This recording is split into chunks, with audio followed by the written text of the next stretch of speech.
Welcome, everyone. We're just waiting for folks to sign in, so then we'll get started.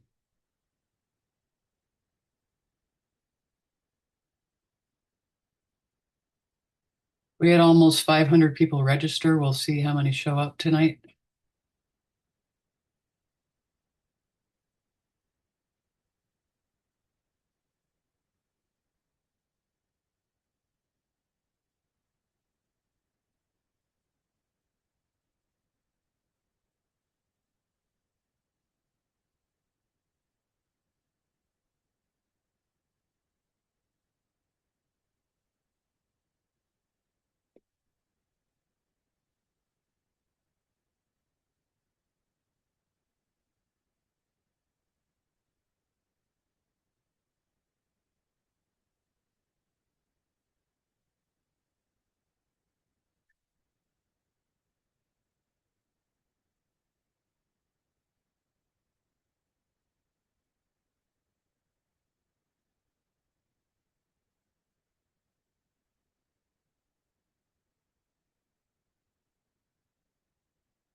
Okay, well, I think we'll get going.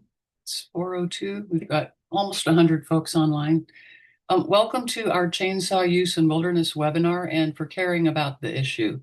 My name's Pam Conley. I had a 30-year career at the BLM Idaho State Office, making maps with the Public Land Surveyors Department. I've been abroad since 2015, and I'm a member of the Bitterbrush Broadband, which is basically Eastern Oregon, Middle and Eastern Oregon, and I live in rural Northeast Oregon in Hills Canyon country, and I'll be facilitating the webinar today. Bridal Broads for Wilderness is a women-led national grassroots organization that engages and inspires activism to preserve and protect wilderness and wildlands. We got our start after a Utah senator in the 1980s opposed wilderness designation in the Escalante because he said we needed roads for the aged and infirm. And there were some great old broads that were having none of that. So that's how we got our start. A FLAAG, which stands for Former Land Agency Affinity Group, is a new nationwide group within Great Old Broads for Wilderness. It provides connection, education, stewardship, advocacy, and a resource for broads within a group of experienced land managers who may have separated from that work. And this webinar is one of their recent projects. We also, joining us today is Wilderness Watch. It's a nonprofit conservation organization whose sole mission is the preservation and proper stewardship of lands and rivers in the National Wilderness Preservation System and the National Wild and Scenic River System. Since 1989, Wilderness Watch has engaged in public policy advocacy, congressional and agency oversight, public education, and litigation to promote sound stewardship of these increasingly at-risk landscapes. Today, we have a panel of 4 wilderness advocates that will be presenting some information. Please put any questions that you have in the Q&A, and we will address those at the end of their presentations with whatever time allows. And then we'll close out with some actions that you can take. Before each panelist speaks, I will give a brief introduction. So why are we even having this webinar today? Well, in May of 2026, the Salmon Chalice National Forest in Idaho authorized the use of chainsaws to clear 542 miles of trail for the next 3 years in the Frank Church River of No Return Wilderness. Motorized equipment, including chainsaws, is prohibited in federally designated wilderness areas. This authorization is precedent setting for the scope, scale, and duration of the authorization by the Forest Service for the use of chainsaws in wilderness. As required by the Wilderness Act, the Forest Service is required to perform trail work in wilderness using traditional tools, including crosscut saws, not chainsaws. This authorization sets the stage for similar proposals and authorizations in other wilderness areas where there's heavy natural disturbance and blown down trees on trails. This is potentially a drastic turning point in the agency's approach to the stewardship of wilderness and the preservation of wilderness character. It will set a terrible precedent for the future unraveling of wilderness protections. Our first panelist today is Ken Straley. He retired from the Forest Service in 2025 as the Recreation, Wilderness, and Trails Manager for the Grand Mesa, Uncompahgre, and Gunnison National Forests in Colorado. During his time there, he also served as the acting Wilderness and Wild and Scenic Rivers Program Manager for the Forest Service's Rocky Mountain region. Prior to this, Ken was the Forest Service representative at the Arthur Carhart National Wilderness Training Center for many years, where he developed and delivered training, information, and education programs nationwide to promote the professional stewardship of the National Wilderness Preservation System. Since joining the Forest Service as a wilderness ranger in 1993, Ken has worked as a recreation planner, recreation specialist, wilderness staff officer, recreation staff officer, and wilderness specialist for both the Forest Service and the Bureau of Land Management in Utah, Arizona, Colorado, and Montana. Ken holds Bachelor's of Science degrees in Marketing and Natural Resources Recreation Planning and Management from the University of Utah. He's in constant search of wilderness, an intrepid hiker, and he spends most of his time exploring the wildlands of the West and other places around the world. Ken's going to discuss the Wilderness Act, the intent for wilderness to be free from human domination, and how motorized and mechanized tools allow greater dominance over natural processes. He will also discuss the legal exemptions in the Wilderness Act's protections. Take it away, Ken.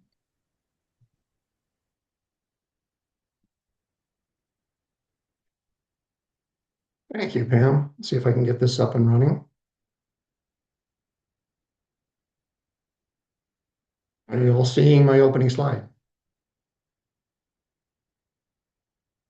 Looks great, Ken.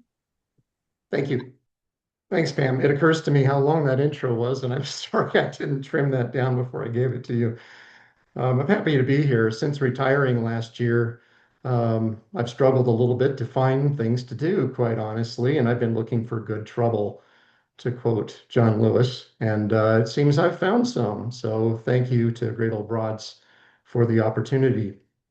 We're here today to talk about chainsaw use in wilderness, but before we get into that, it seems helpful to review the uses that are actually prohibited by the Wilderness Act of 1964, the reasons they are prohibited, and the ways in which the agency can actually exempt or authorize those prohibited uses.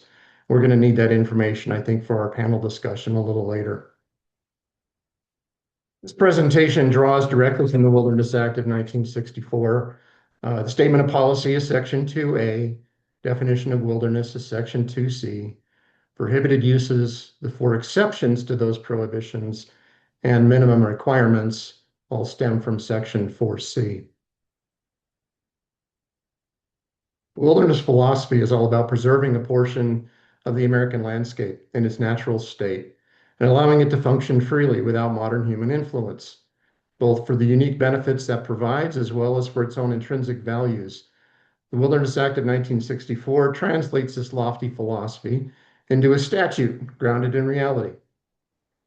Section 2A is basically a purpose statement, and it states that wilderness is intended to secure the benefits of wilderness against the threats of an increasing population, expanding settlement, and growing mechanization. And for the purposes of tonight's discussion, I'll emphasize the phrase growing mechanization, and that we do not occupy and modify all areas in the US. Here's the thing, humans are really good at occupying and modifying. It's what we do best. So there is an implicit ethic of restraint here. And you'll see this throughout the Wilderness Act. Restraint is really the cornerstone of wilderness stewardship.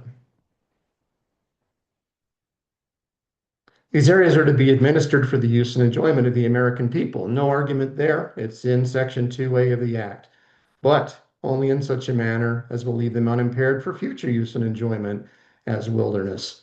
And note the phrase as wilderness, not as something else. So there's a line in the sand.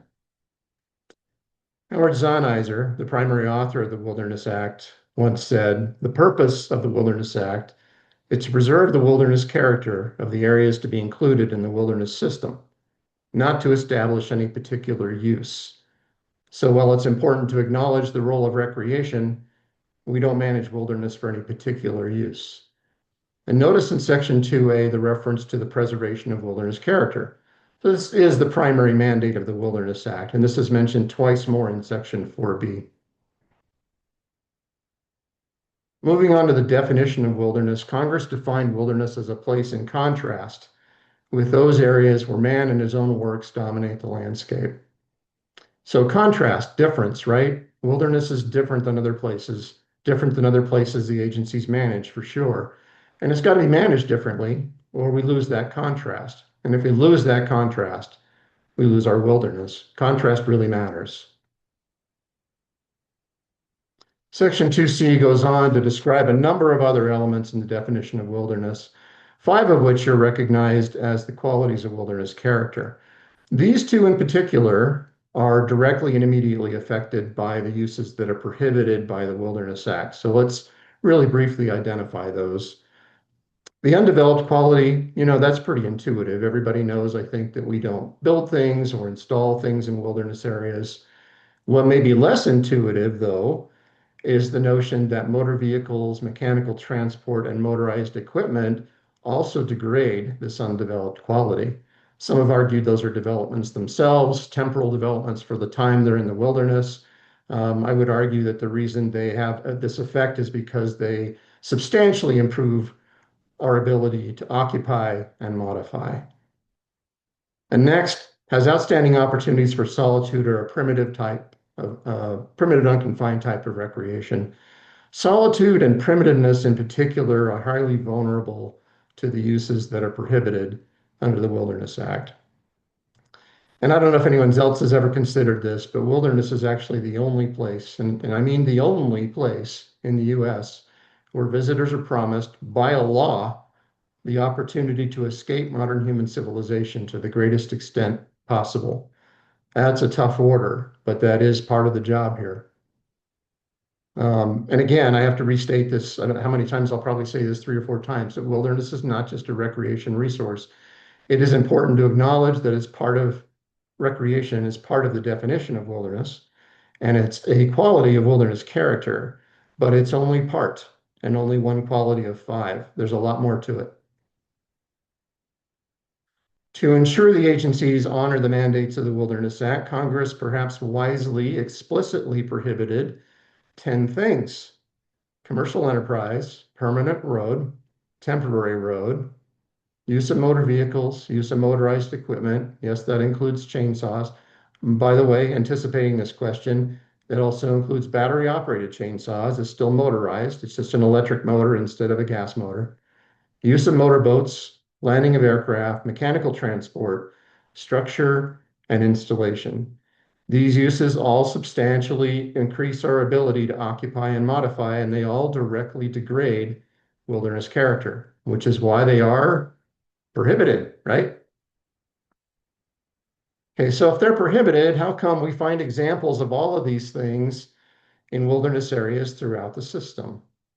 There are 4 ways the agencies can make exceptions to these prohibitions, and it's important that we understand what those are.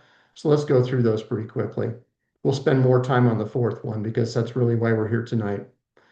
The first exception is except as specifically provided in the Act. So the Wilderness Act itself, Section 4D, contains a number of special provisions that are really exceptions to other language in the Act that may allow or even compel agencies to authorize prohibited uses. Here's one example. The use of aircraft or motorboats, where these uses have already become established, may be permitted to continue. I will draw your attention to the word may in this provision. This is a discretionary provision, discretionary to the Secretary.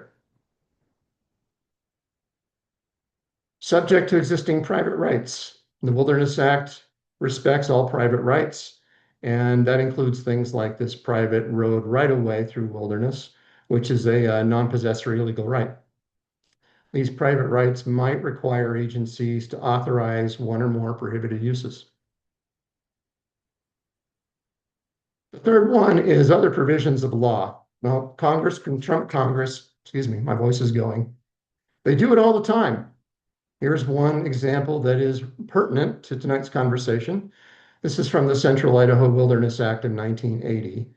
The Secretary shall, to the maximum extent practicable, consistent with the management plan required by this section, clear obstructions from all of the National Forest trails within or adjacent to the wilderness on at least an annual basis. Now, this refers specifically to the Frank Church River of No Return Wilderness. That wilderness has over 2,400 miles of trail in it. So the first thing that occurs to me is that's a pretty tall order. But what I really want to draw your attention to is, again, the language. The secretary shall. The word shall means this is non-discretionary. The secretary, the agency, has to do something. Now, what they have to do is really what's entirely debatable, right? Look at the softer language, the maximum extent practicable. Well, we could talk for days about what practicable means, so we won't go into that, but I'll let your imagination swirl over that one. Consistent with the management plan. Okay, so it's important we know what the Frank Church River of No Return management plan says about trail maintenance. And the take-home message here is really, it pays to be really familiar with the special provisions in legislation that affect the wilderness you're working with. And by the way, this provision was cited in the recent decision to authorize chainsaws in the Frank. And there is one more exception by which the agencies can authorize 8 out of the 10 prohibited uses. That's 8 out of the 10. So this is where there's a lot of decision space for the agencies. The only things they can't authorize this way are permanent roads and commercial enterprises. So it's important we understand this language. Beginning with the word administration. So this can only be applied for administrative purposes. That's agency use to perform agency functions. It does not apply to the public unless, of course, the public is doing the work of the agency on behalf of the agency under an agreement. For the purpose of the act, not for other purposes. And what is the purpose of the act? We can just reviewed that really quickly. Secure the benefits of wilderness, right? By preserving wilderness character, not other purposes. And the reason I emphasize this is this comes up a lot. And lately it's been about watershed improvements. So we're in a drought, particularly in the West, and a lot of local governments would like to see us make some modifications to wilderness watersheds to store and deliver more water to the communities below. This provision would not permit that. That is not one of the purposes of this act. Okay, really important words here. Necessary and minimum requirements. What the heck does this mean? Do the least to accomplish only what you must. That's basically what this means. This exception and this language in particular is the genesis of what's called the minimum requirements analysis. Many of you have heard this term probably, some of you perhaps have not. So we're going to talk about that just a little bit because at issue is one of these documents tonight. A minimum requirements analysis is an implicit requirement of the Wilderness Act that suggests that if an agency is going to try to authorize one of these prohibited uses using this language, it's got to determine the minimum necessary. There's some kind of analysis that's going to be involved in that. And that's categorically just been called a minimum requirements analysis. It's a process. That's all it is. This process has been done a number of ways over the years, but the key way and the way that many of you are most familiar with is probably through the Minimum Requirement Decision Guide or the MRDG. And more recently, its successor, the MRAF, which is the Minimum Requirements Analysis Framework. Those are just tools. Those are just forms for completing this analysis. That's all they are. And regardless of which tool or which form you choose to complete this analysis, the agencies have to satisfy 2 statutory questions. And that's really all there is to it. The first one is action necessary to the administration of the area as wilderness? Read this as, is action necessary at all? Any action necessary at all? Second question is, if action is necessary, what is the minimum means of achieving the objective? What's the minimum tool, device, force, method, regulation. What's the least we can do to accomplish what we need to accomplish? Those are the two statutory questions the agencies need to answer in order to authorize one of these prohibited uses. Meet Mongo the mule, packing out airplane wreckage from the High Uintas Wilderness a number of years ago. I had a love-hate relationship with that animal, but I do love this photo, so thank you for indulging me. There are some key considerations here. Always, always, always the least amount of a prohibited use or uses. The law is clear about this. The items that are prohibited are just that, prohibited. We should be using the least amount of them, even where we can make exceptions. The flip side of that is we need to maintain our traditional tools and methods, and that's how the work should be done wherever possible. And the reason I like to emphasize this point is because we're really having trouble hanging on to these tools and methods. These skills are increasingly rare, and I think partners like Wilderness Watch and Great Old Broads and many others can maybe help the agency sustain these skills. Actually, Forest Service policy requires the agency to maintain these skills within the agency. But frankly, I don't think anybody's doing a very good job of that. These things are disappearing. Systemic effects, the slippery slope. The National Wilderness Preservation System is just that. It's a system. 112 million acres managed by 4 agencies under one law. And something that happens to one wilderness tends to cascade into other wilderness areas. There can be an undermining effect for the entire system. What many of us are worried about, and I think Pam may have alluded to this, is the Frank Church decision looks like a big leap out on this slippery slope. And while it may be authorized in one wilderness right now, our fear is that tomorrow it's authorized in every wilderness in Idaho, and next week it's authorized in Wyoming, and the following week it's authorized in Nevada, and you see where I'm going with this. Pretty soon you've undermined the integrity of the entire system. Efficiency is irrelevant. That's a tough pill to swallow for a lot of folks. But here's the deal.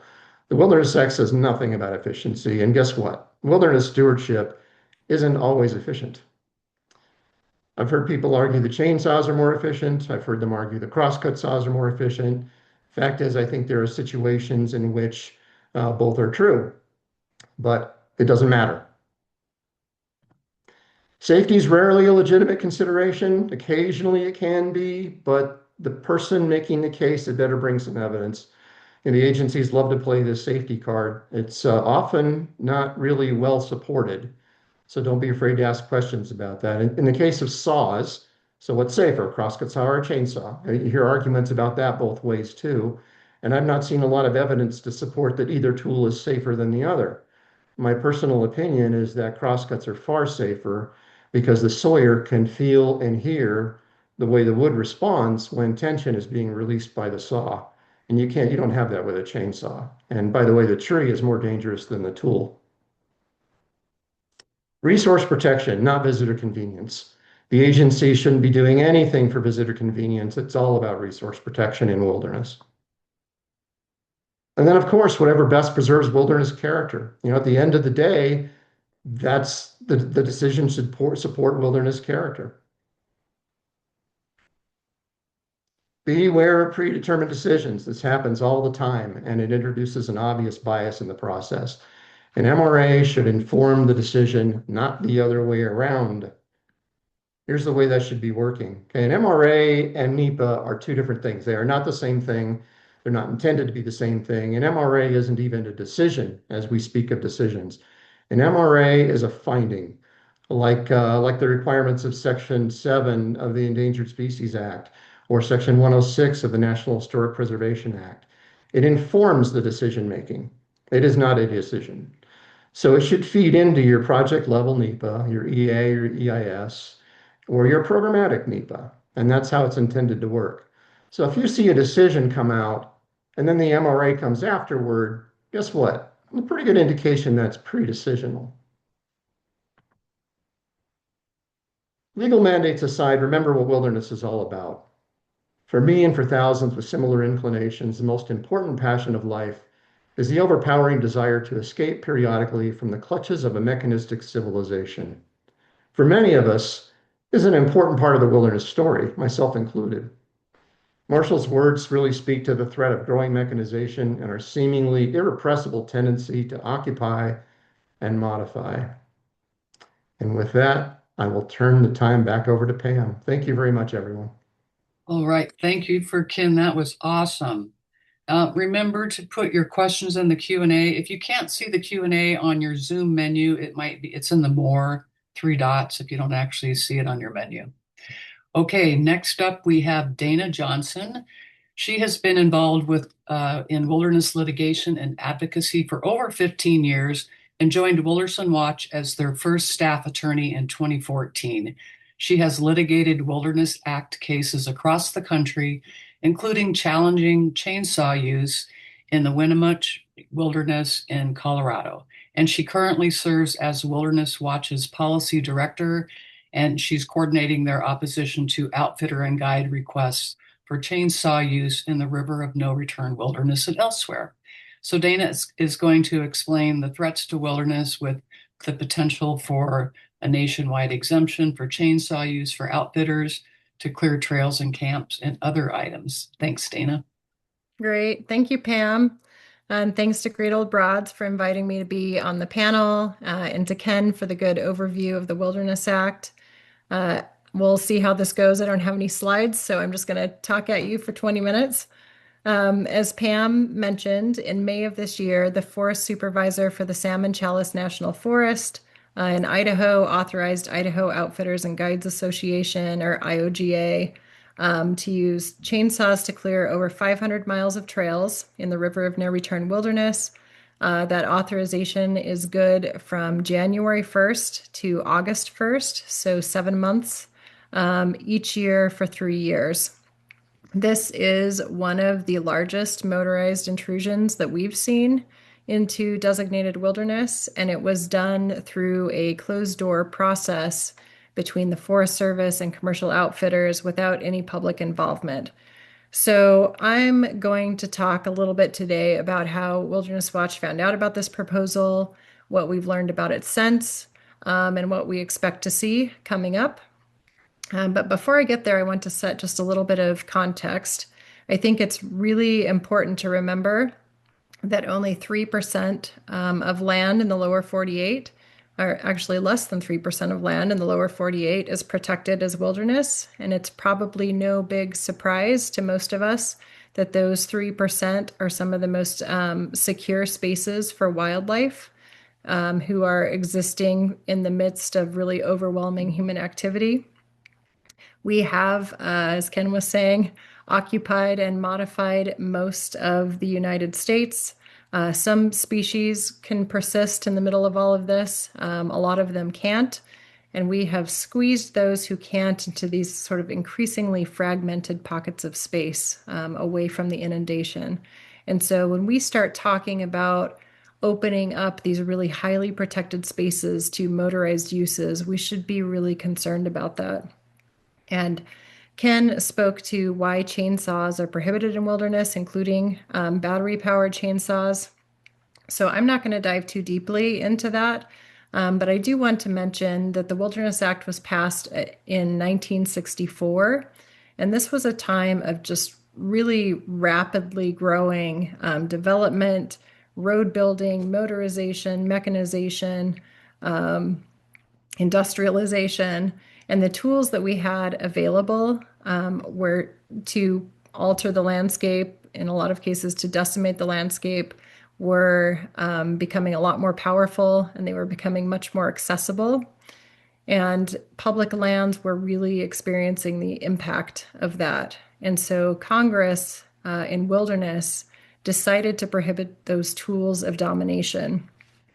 And in explaining the need for wilderness, Howard Zahniser, who Ken mentioned already as the primary author of the Wilderness Act, said, "This need is for areas of the earth within which we stand without our mechanisms that make us immediate masters over our environment.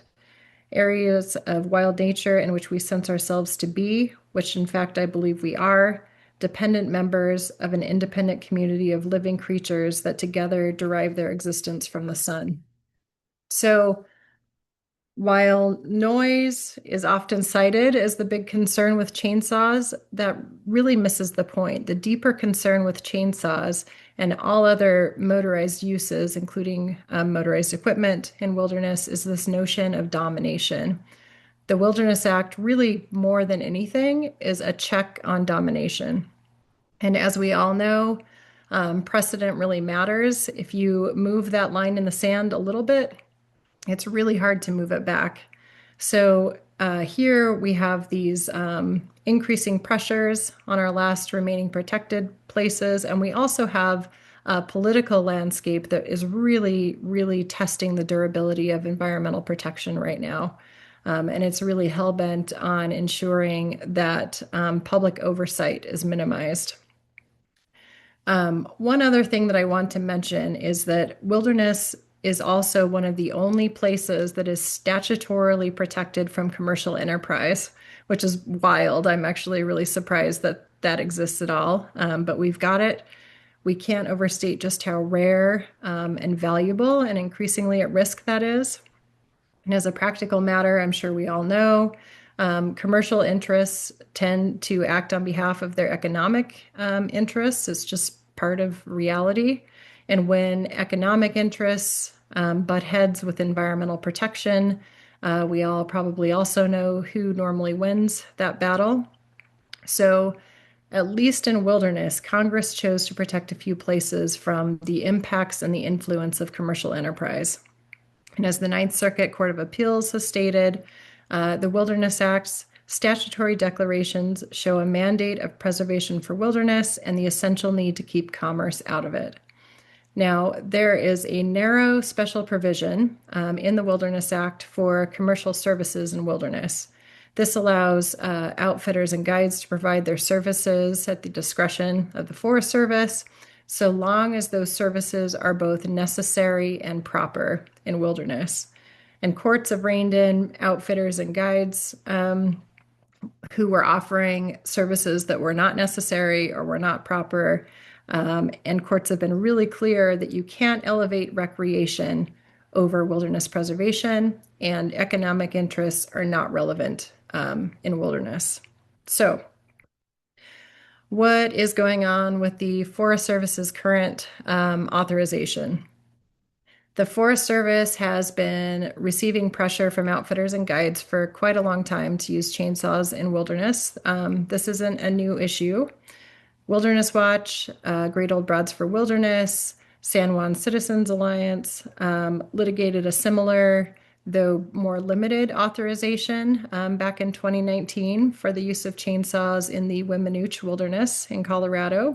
I believe Anne's going to talk a little bit more about that.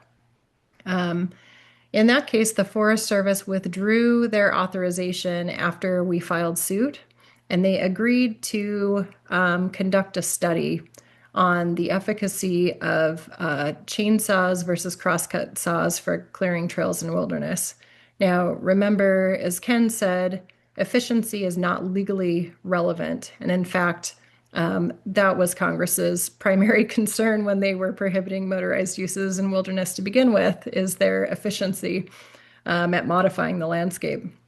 And so the study, though, would address a more popular argument that in these periods of really high blowdown where you've got trees just all over the place in wilderness, that crosscut teams can't get in there and clear out those areas. And so this is not a new argument. It's something that comes up all the time. I think Taylor is going to speak a little bit more to this, but I will just note that the Forest Service has been clearing trails in wilderness with crosscut teams for as long as the National Wilderness Preservation System has existed, and even before that. And they've done this in periods of really high blowdown. And so this is something that has been done historically. It's something that should continue into the future. But a really important part of the story today is the Forest Service's deprioritizing and defunding of its wilderness program over the last couple of decades. And this has resulted in a pretty major loss of wilderness rangers, of crews on the ground, and maybe even more importantly, a loss of Forest Service leadership with experience and training in wilderness administration. And then you add to that the Trump administration's recent cuts to the Forest Service, the restructuring of the organization, and its recent increased interest in motorized access on public lands. And you can really see how the ratchet starts tightening on these protected places. So that is the context in which Wilderness Watch started hearing rumblings about potentially national scale authorization for chainsaw use in wilderness. Tips started coming in that the request was initiated by IOGA for chainsaw use in the River of No Return wilderness, and that there were maybe other requests for similar use out there. So we contacted the forest supervisor for the Salmon Chalice, and she confirmed that they had received a request. The Forest Service was reviewing it, but she declined to give us any other information on that. So we were forced to do a FOIA request, Freedom of Information Act request, to find out what was going on. The records that we received showed direct letters from IOGA, also from Wyoming Outfitters and Guides Association to Chief Schultz requesting chainsaw use in wilderness. And we also learned that Chief Schultz was hiring a contractor to look at this issue at the national scale. So Wilderness Watch responded along with roughly 100 conservation organizations, trail organizations, and a pretty long list of agency wilderness specialists expressing our obvious concern and stating that the public needs to be notified and have an opportunity to comment if this is something that the Forest Service is actually considering. Spoiler alert. Neither Chief Schultz nor anybody in the Forest Service responded to our letter. Instead, we received word through an IOGA press release that the Forest Service had authorized 21 months of chainsaw use in the River of No Return. And we are still getting tips coming in that there are likely more authorizations on the horizon in other ranger districts and on other forests. We may see some national direction on this. And we are hearing that there's a lot of pressure on line staff in the Forest Service to sort of fall in line on this. So we have an FAQ on our website that dives a little bit deeper into all of this. We are also housing all of the Freedom of Information Act responses that we're getting there. So you can check that out. And we'll keep updating it as we get more information coming in. And I just want to say that I have been litigating wilderness issues for about 15 years across the country. I've reviewed hundreds and hundreds of proposals and authorizations in wilderness, and this is a really significant amount of motorized use. And making this authorization even more concerning, it was done by completely cutting the public out of the process. As many of you know, public notice, participation, oversight is a hallmark of environmental protection, and it's a really foundational part of the National Environmental Policy Act. Public participation really ensures that agencies consider important information, that they hear environmental concerns before they make decisions that might impact the environment. And public oversight is a really essential check on undue influence and corruption in the decision-making process.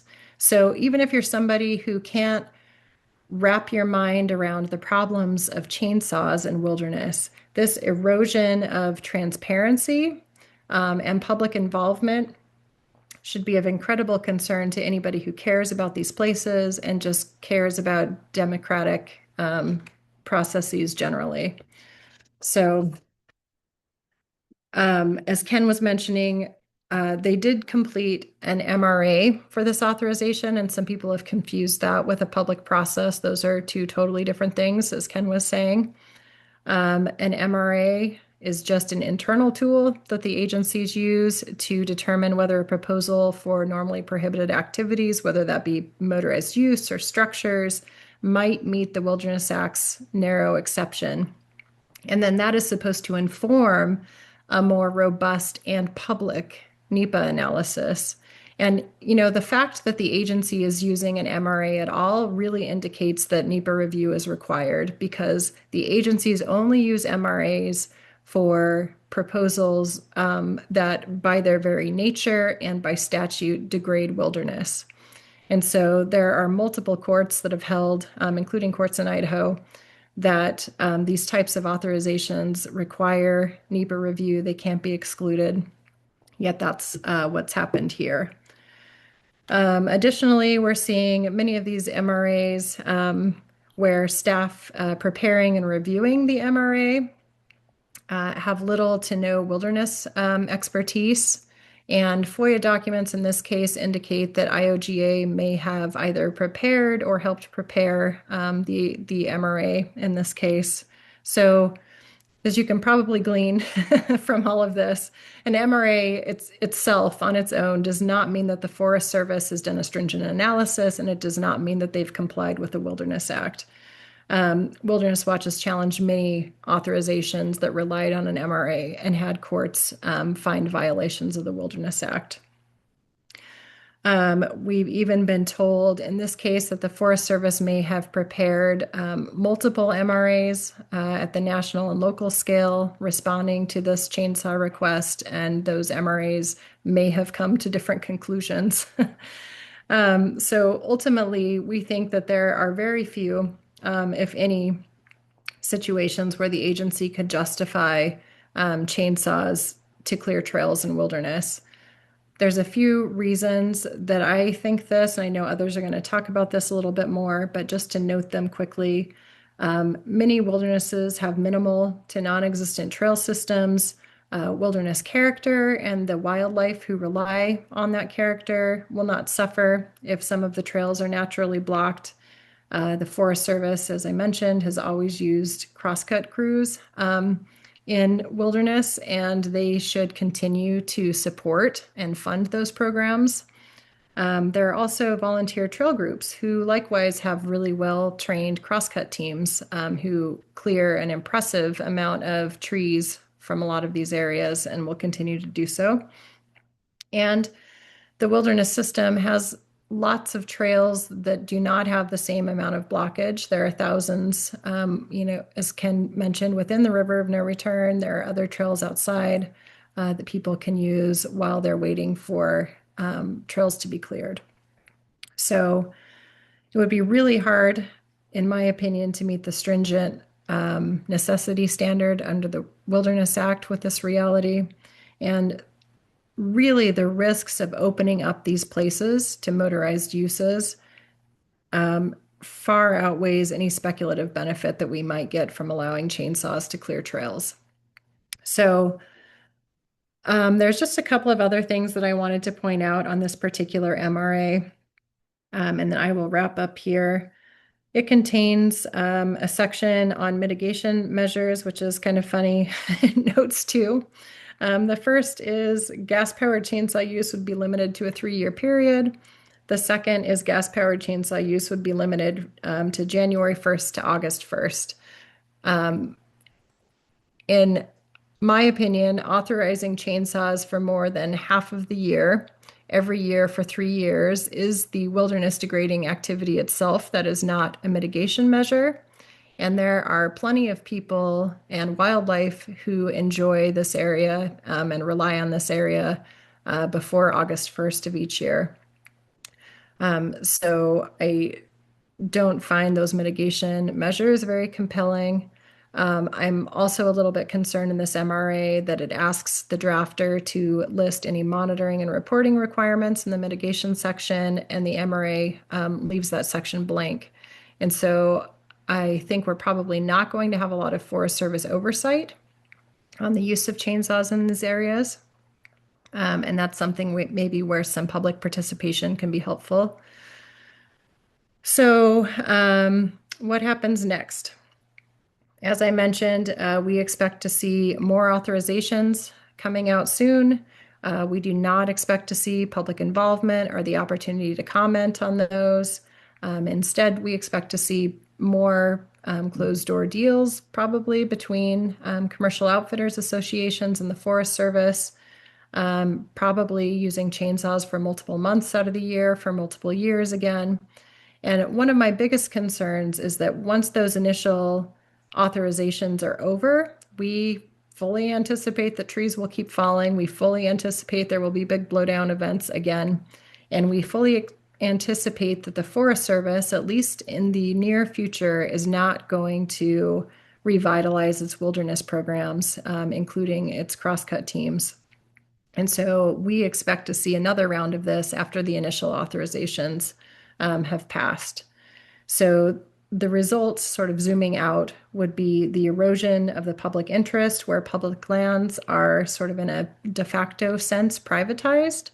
The public is cut out from the process, and private partners are given an outsized role in both the decision making process and the administration of wilderness areas. So ultimately, this is a question about whether the Wilderness Act's ban on motorized use means anything, whether the Forest Service is capable of fulfilling its statutory duty to protect these incredible places going forward, and whether we have enough public pressure to demand accountability.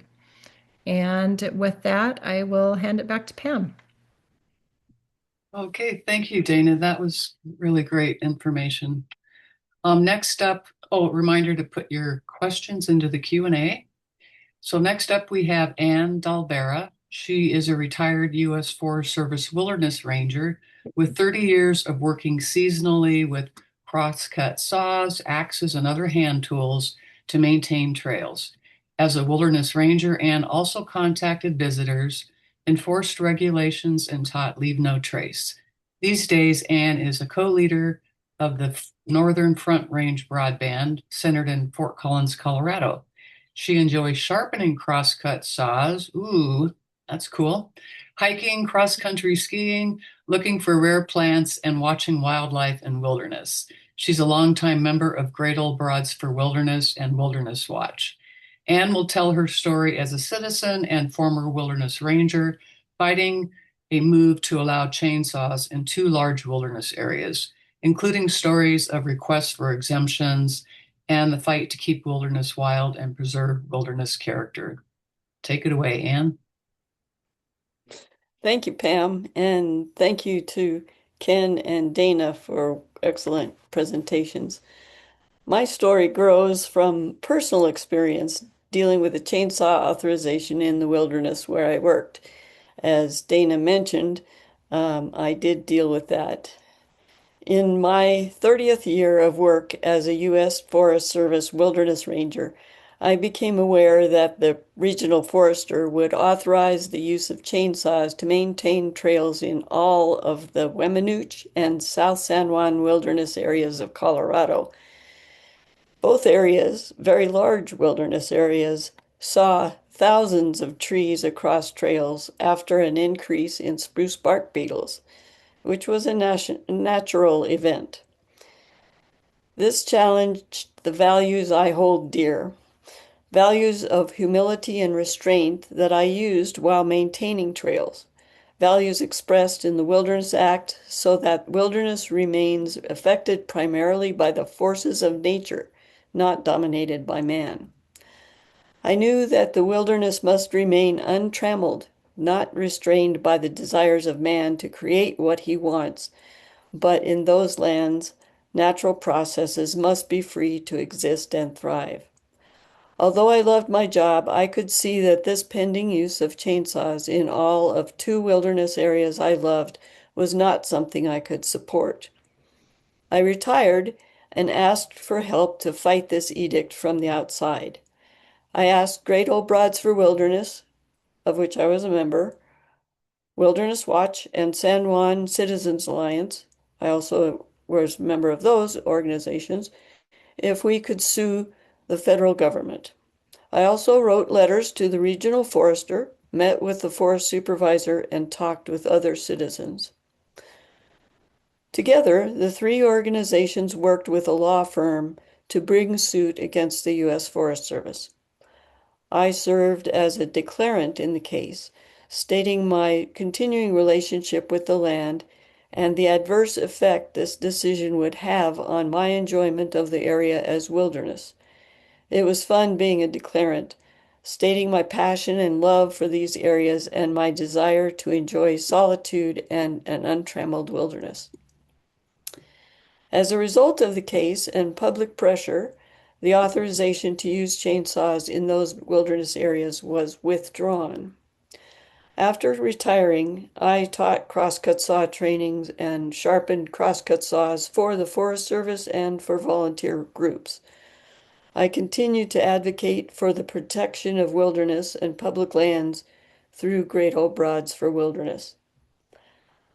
I learned through experience the power of the rule of law and a community of advocates for wilderness. I am determined to contribute to the grassroots essence of a vibrant relationship with the land, its community of life, and the people who steward it. So with that, I will return the microphone to Pam. All right, Anne, thanks for that great story. It must have been hard to, you know, be working there and not being able to change what was going on. Next up, we're going to have Taylor. And Taylor left the Forest Service in May of 2025 as the Wilderness and Wild and Scenic Rivers Program Manager for the Oregon and Washington region. She was in the same position for the eastern region of the Forest Service before moving to Oregon, and she spent time on the Rio Grande in the Colorado, the Custer Gallatin in Montana, and the Humboldt-Toiyabe in Nevada National Forest, working in recreation and natural resources during her career.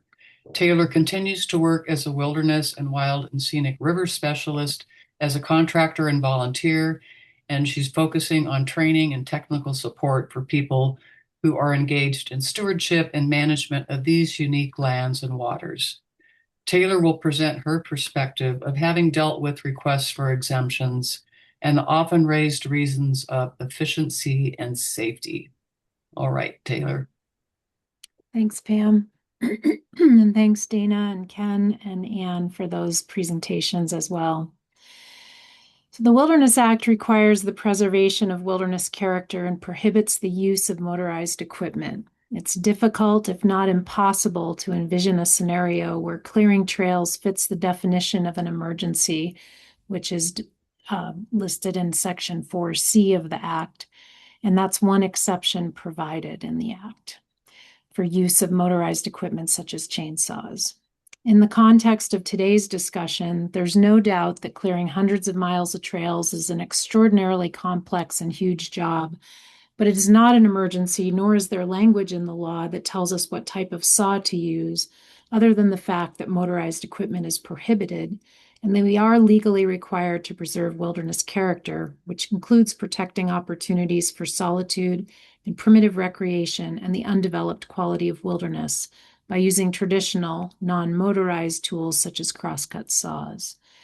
In the hands of skilled crosscut sawyers, downed trees can be effectively cleared without the use of motorized equipment. Urgency and a desire to open trails to the recreating public and outfitter guides is a real issue, but it's not an emergency that warrants authorization of prohibited uses such as chainsaws when there are alternative legal means, crosscuts, to do so. The more pressing problem is how to gather experienced, skilled crosscut sawyers to do the work effectively. Efficiency is not a requirement of the Wilderness Act, and it's often used as an argument for chainsaws, but is not a valid consideration in the wilderness setting. And this has been mentioned earlier today. Comparison studies have not shown a clear advantage of one saw type over another. There are examples, such as after hurricanes and wildfires, of skilled crosscut sawyers clearing miles of trails and thousands of logs with extremely complex tree fall successfully and safely in a timely manner. More importantly than comparing saw types and whether one type is more efficient than the other, we need to follow our legal mandate to protect wilderness character by focusing on training more crosscut sawyers who have the experience and ability to clear these trails and to share resources strategically over several years to maintain trail systems across the National Wilderness Preservation System. Safety is always a top consideration for saw crews. It can be argued that if a situation is perceived as unsafe for crosscut saws, it is unsafe for any type of saw, including chainsaws. And as Ken mentioned earlier, experienced crosscut practitioners explain that the patient, attentive approach with a crosscut saw enables a sawyer to be closely tuned to the saw and tree, feeling subtle changes in the cut as it progresses, which can give early warning to a shift in the situation.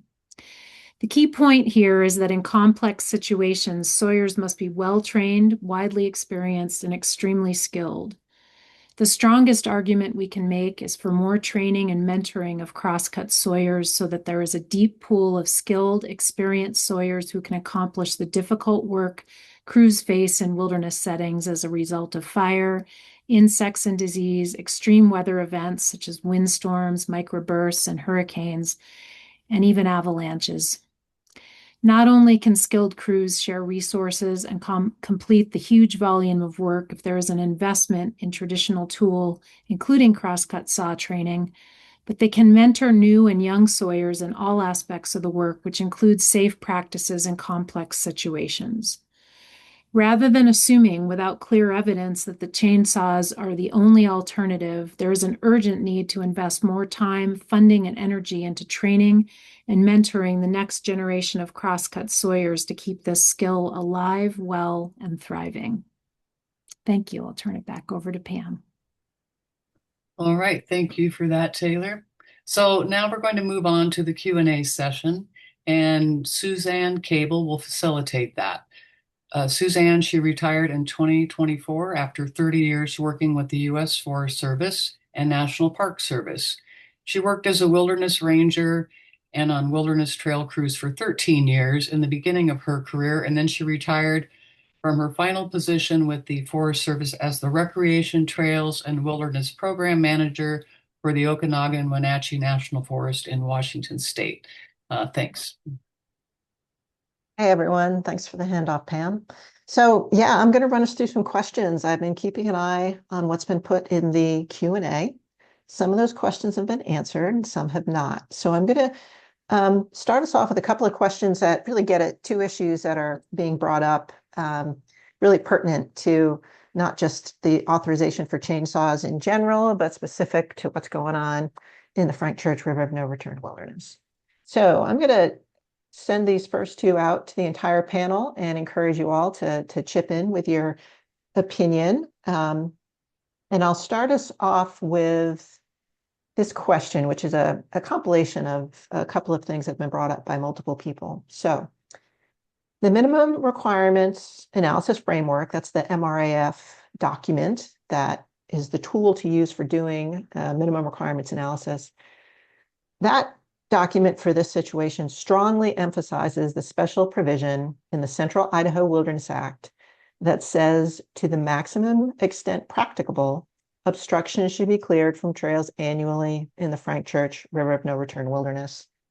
So question for the panelists here, is that enough to justify chainsaws as the minimum requirement? So Dana, maybe I'll go to you first with that.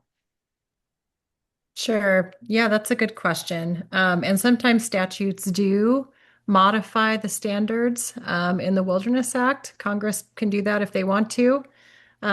I think I would answer that question by stating that there is nothing in the Central Idaho Wilderness Act that mentions chainsaws. The word chainsaw is not mentioned in there. Congress did not authorize the Forest Service to use chainsaws in the act. It doesn't show up. What does show up is the provision that you mentioned, Suzanne, and Ken talked about this a little bit in his presentation, that says, I think the language was, the secretary shall, to the maximum extent practicable, consistent with the management plan required by this section, clear obstructions from all national forest trails on an annual basis. So the management plan also does not authorize the Forest Service to use chainsaws to clear the trails. And so what that leaves is the Wilderness Act's provisions as the operative provisions in this case. And so the ban on motorized use still applies. That has to inform what is the maximum extent practicable for the work done in this wilderness. And I think it would be quite an extension to say that chainsaw use is authorized under that provision. I'll Got let it. somebody else chime in. I might have some more thoughts on that, but I'll let somebody else chime in as well. Sure. Yeah, and mentioning that, folks, feel free. I'm going to, after these first couple of questions, direct them to individuals. But if you've got something to say, feel free to jump in and contribute what your thoughts are.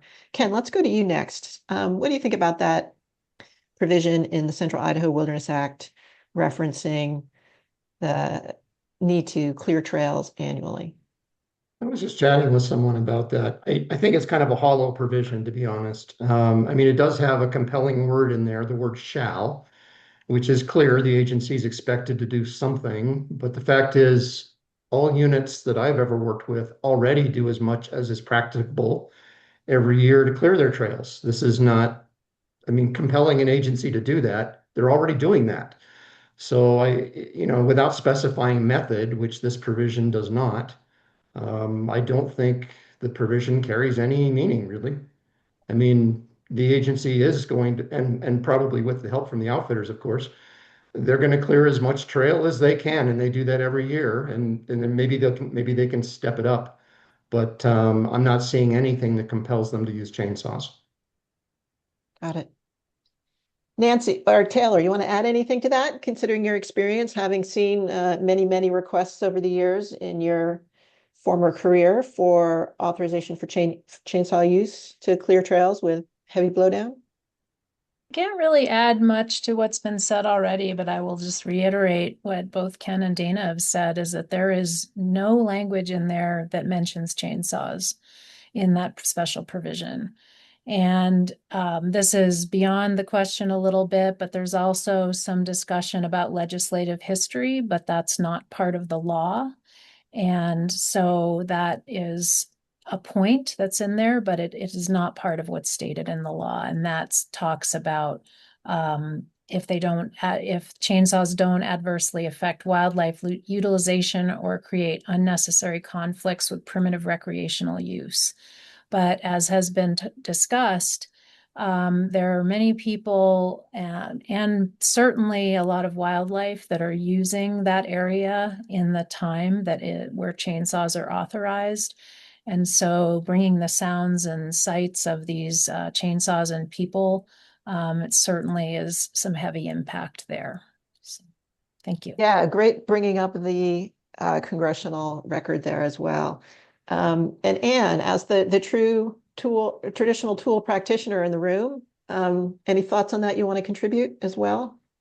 Well, I can say that in 2015, in the Weminuche Wilderness, we experienced a great deal of avalanches, and our crew of, I believe it was 4 wilderness rangers and 6 trail crew, we were able to clear over 3,000 trees in one season from the trails, and we continued in following years to work on those deposits. Um, I do feel that in wilderness, time is not a restriction for getting the work done. You do what you can and you get it done eventually, no matter what tool you're using. Nice. Yeah. And that was a really good lead into this other thing I want to touch on, which is what we are aware of, and which really isn't disputed, is that there are a lot of trees down on the trails in the Frank Church right now. There's an accumulation of blown down trees for a variety of reasons.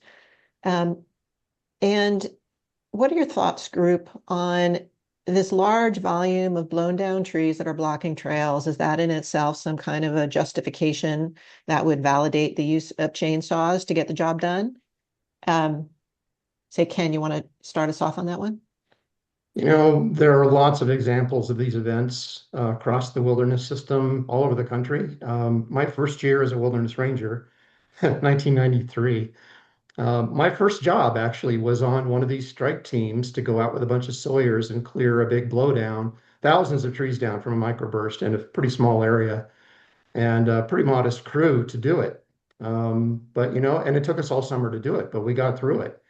And I guess the point I want to make here is this can be done with traditional tools. That's the bottom line. But I also have some questions. What is the urgency? Where is it said that this has to be done in a single season? This may take a while if it's done with traditional tools and they have as many trees down as I'm reading in the Frank. Yeah, it may take a few years, but so what? What is the price of wilderness character? Sure. Taylor, you want to contribute to that? You've had some experience with major blowdowns.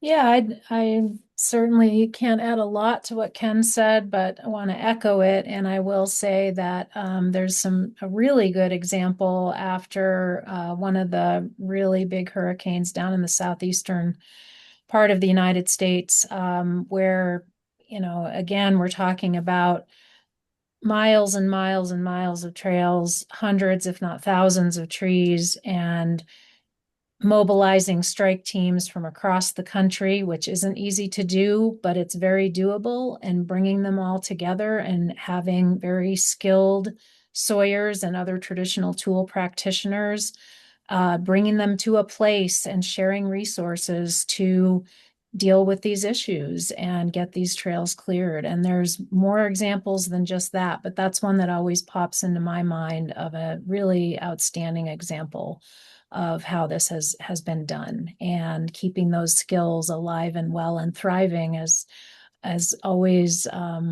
incredibly important so that you can respond to these types of situations.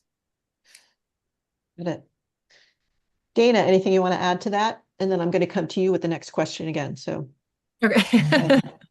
I don't think I have anything to add to that other than maybe just reiterating that to the extent that part of this problem is Forest Service staffing and funds, and support going into its traditional tools programs and its crosscut sawyers, that is a source issue that needs to be addressed. And if we don't address that, we're going to be facing the same situation over and over and over again. And so I think we really need to put pressure on the Forest Service and, maybe Congress overseeing the Forest Service and making sure that these programs are adequately funded and supported. yeah, agreed. Yes.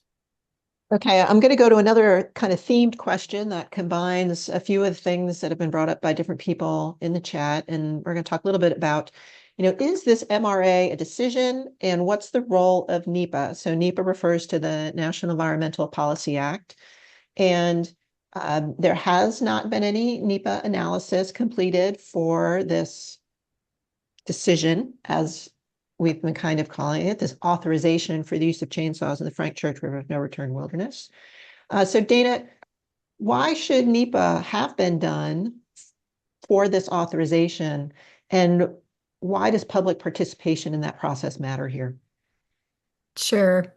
I mean, so for proposals like this, what we would normally see is the agency would probably do an MRA, but it would normally get kicked into a NEPA process where the public gets notified that the Forest Service is considering this. There's a public comment period, that's usually 30 to 45 days where people can weigh in. The Forest Service would respond to the concerns and ideas that were raised through that comment period, and then they would issue a decision under NEPA in some sort of formal decision document. And they haven't done that here. When we asked the Forest Service what their decision document was, we were told that they used a categorical exclusion, but they didn't tell us what that was, and they don't have any documentation of it. So it's a secret categorical exclusion that was used to authorize this, and we don't know what it is yet. But basically, let me reiterate that there are lots of courts, including courts in Idaho, that say that that is not permissible for normally prohibited activities in wilderness. And the reason that this is so important, I touched on this a little bit in my presentation, is public oversight of these decisions and what's happening on public lands, particularly when we're talking about opening up really highly protected places to things that had previously been prohibited there. Public involvement in that process really results in better decision making by the agency, and it ensures transparency, and it ensures sort of a check on undue influence, including from commercial interests, and it serves as a check on corruption within the decision-making process. And so when you start removing the public from these decisions and you start relying more on commercial interests, private partnerships in the decision making, and then also in the administration of wilderness, you start to see this sort of slow erosion of the public trust. And so we need to pay really careful attention to this and really demand that the public be involved in these types of decisions going forward. Very good. Ken, you look like you maybe wanted to contribute something to that answer.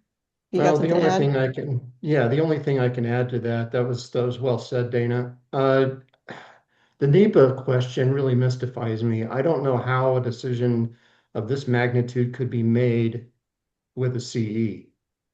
Where's the EA would be what I would be asking. That just kind of blows me away. Right. And just for terminology clarification, a CE is a categorical exclusion, which is one type of process within the requirements of NEPA, which has very little process and analysis related to it. And then an EA is an environmental assessment, which is more involved. And then the other option is the environmental impact statement, which is the most involved. And the agency has direction on which of those types of analyses is appropriate for which types of decisions, and depending upon what the impacts are and a variety of other features. So there's usually those three paths within NEPA analysis, and the CE categorical exclusion is for the most minor of activities that are within a category that's already been essentially approved for occurring without additional analysis. Go ahead, Ken, you want to clean that up for me? Yeah, well, I just wanted to add one more thing before you guys move on, but Sure. I'm less concerned about the public process, though I agree it should have been. Um, I'm more concerned about the full disclosure of effects because that's not, I mean, I've read the MRAF and I was not all that impressed with the disclosure of effects in there, but there's also disclosure of effects that would have appeared in a NEPA document that would not appear in an MRA that probably should be considered. Mm. Okay. So Anne, yeah, Anne, let's go to you. We're going to switch gears a little bit. Fascinating story you told us about your career and your history as a wilderness ranger and your level of expertise with crosscut saws and other traditional tools. So just tell us a little bit more about what have you learned over that career of 30 years living and working in the woods using these tools about using crosscut saws. There's been it's easy to say, oh, you folks don't know what you're talking about. You've never been out there with a crosscut saw in your hands, and we should just use a more efficient tool, which is a chainsaw. And tell us your thoughts on just what about chainsaws in wilderness or crosscut saws in wilderness? What have you learned over that really impressive career that you've had? Well, thank you. I know that I developed a great deal of um, attention to detail and using all my senses when I'm working as a sawyer. And as Ken mentioned, it's very possible to hear and feel what's going on with a crosscut saw or an axe, and be able to act appropriately. I think I also learned a lot from every tree that I ever tried to buck out of the trail, and also from the saws that I'm using and the people that I'm working with. So I gained a lot of experience with teamwork, with leading a crew as I became more of a supervisor, but also um, just working with another person. When I'm pulling on the saw, the other person is letting the saw travel. When they pull, I let the saw travel through the kerf of what we're cutting. And so we have to work together for that. Um, I also learned more about other people who come along the trail and see me working, and they say, "Why aren't you using a chainsaw?"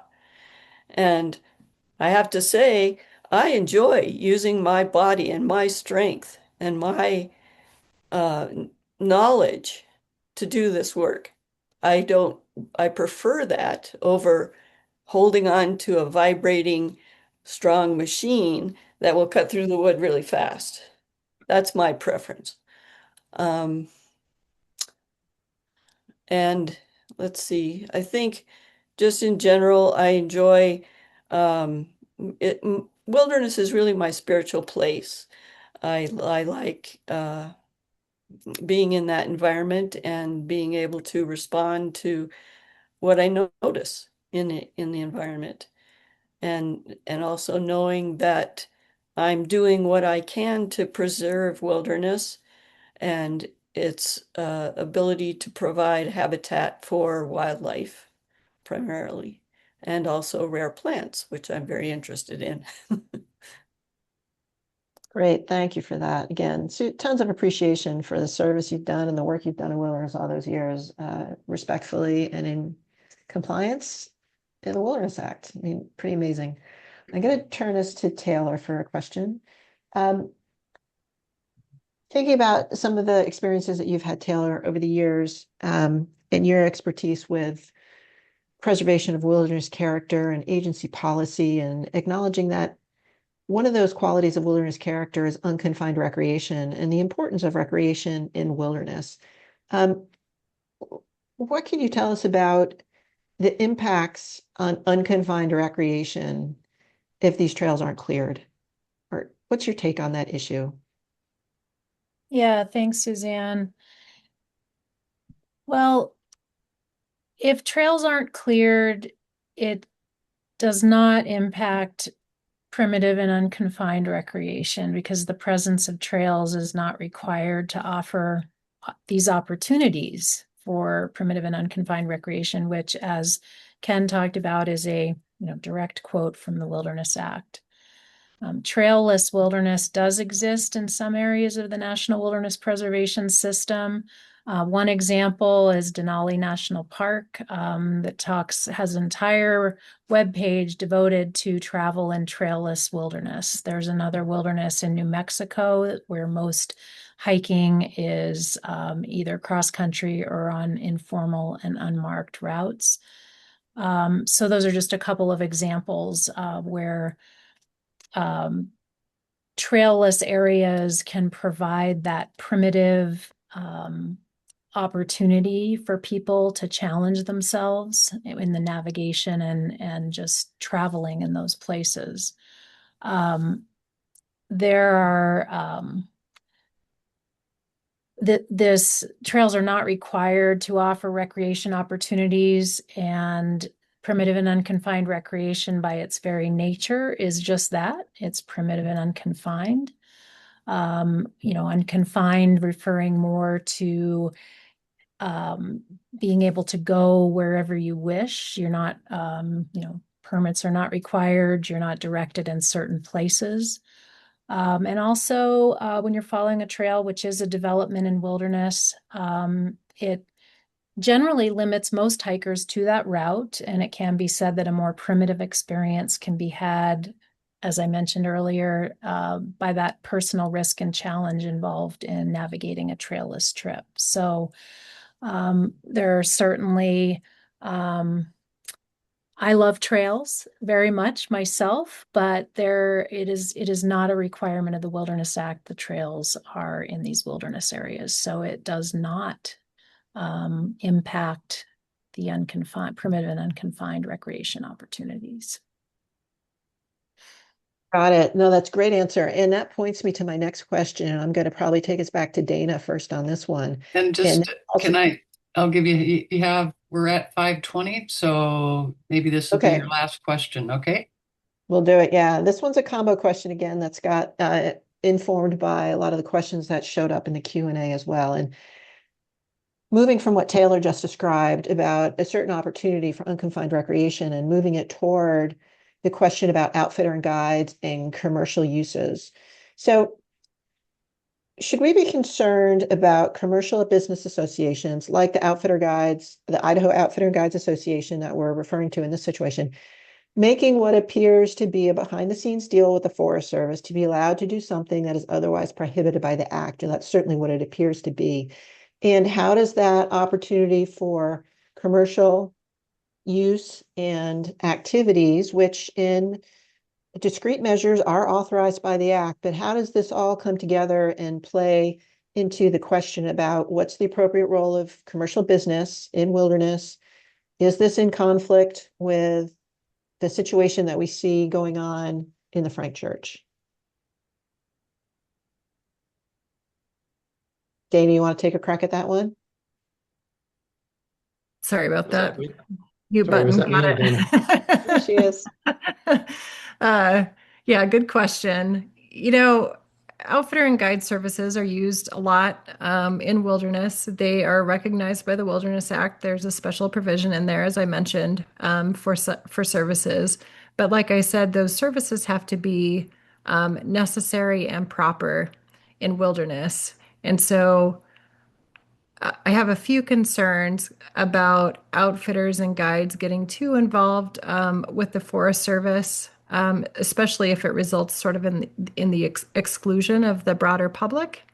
I'm concerned from a statutory sense of that special commercial services provision being enlarged and sort of creating a bigger presence of commercial enterprise in wilderness, bigger than what Congress intended.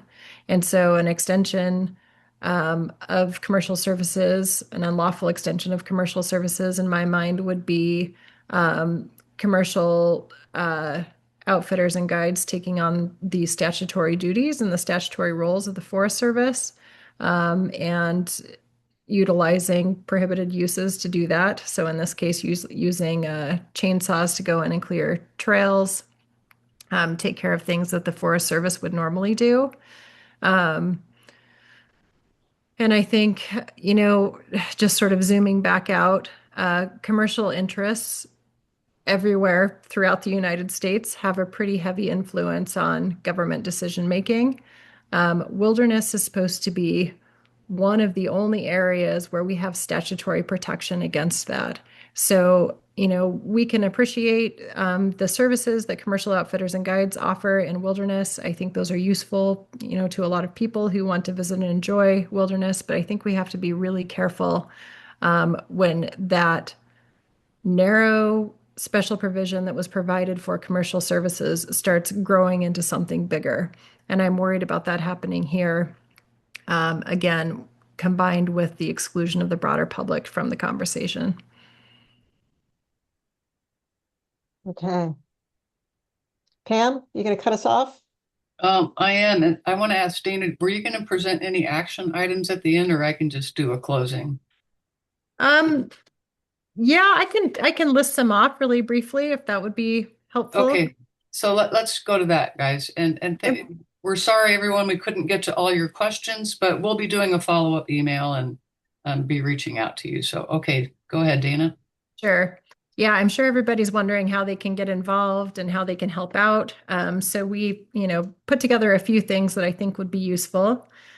First off, if you're not already a member of Wilderness Watch or Great Old Broads for Wilderness, join us. We have lots of action alerts, and we're always keeping an eye on these sorts of things and finding ways for our members to get involved. Next, I know that everybody's getting really tired of hearing that we should call our elected officials about things, and I know that sometimes that can feel really futile. But I do know that at least some members of Congress are really interested in providing oversight right now on the Forest Service and other federal agencies. So, if we have a lot of people calling in and expressing concern about this issue, that would help us to convince members of Congress to provide some oversight. And maybe somebody can put this number just in the chat for me somewhere. There is a congressional switchboard that you can call. The phone number is 202 224 3121, and they will connect you with your representatives. And you can simply tell them that you are worried about the Forest Service deprioritizing its wilderness programs, and you're worried about the push for chainsaw use in wilderness, and tell them that you would like some oversight on this issue. I think it's really important for them to hear from their constituents on that. Can you give us that number one more time? Sure. 202 224 3121. Yep. And I see Got it's it. yeah, Okay. now if anybody needs that.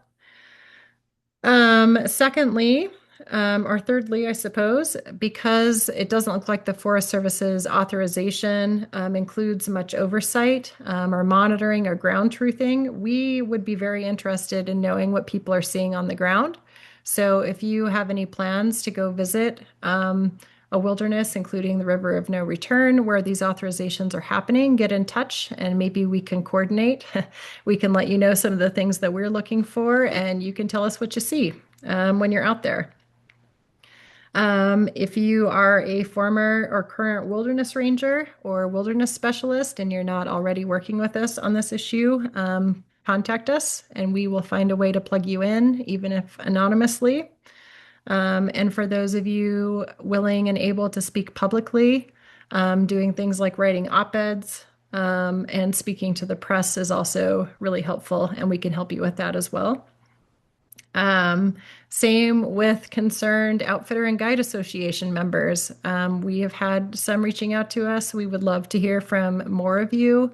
We think there is a lot of utility to outfitters and guides' voices on this issue to make sure that the Forest Service is making good decisions for the long-term preservation of wilderness. And lastly, Wilderness Watch and Great Old Broads have members all over the country. And if the Forest Service can meet with the outfitters and guides, they can meet with us too. They should be hearing from people who simply want the Forest Service to protect wilderness. So I would encourage everybody to pick a national forest or pick a ranger district next to you and start making contact. Give them a phone call. You can go in and try to meet with them in person. And just start making those relationships and talking to people. If we are not involved in the formal public comment process, that's a great way to stay involved. So, yeah, that's a few ideas. Perfect. Thank you so much. And thank you to all the panelists. So for all those who registered for this webinar, we'll be sending you an email that's got a link to the recording. We'll also have some FAQs, and then we've got an email address that you can, if you've got some other questions, you can send an email to that email address, the FLAAG email address. And then we'll be sending you more updates about this issue as it evolves. So again, thanks everyone. That was really great. And Thank it's you. up to us to protect wilderness. Yeah. Thank you, everyone.